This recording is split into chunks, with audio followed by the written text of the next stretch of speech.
How to restore closed tabs in Google Chrome after a restart. Hi everyone, I'm here to assist you today. Without any delay, let's jump right in. Let's see by deleting the tabs.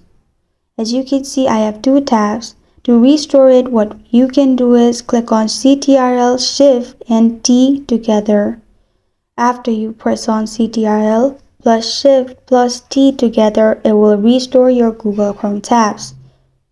Another way what you can do is click on three dots at the top right corner of your screen. Then click on History. You'll find recent tabs. Click on one of them to restore. As you can see, it has been restored.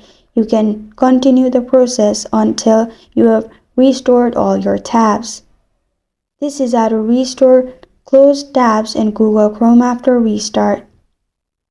Thank you for joining me today. If this video helps you out, please leave a like and subscribe for more. Got a question or want to suggest a topic? Comment below. Thank you for watching.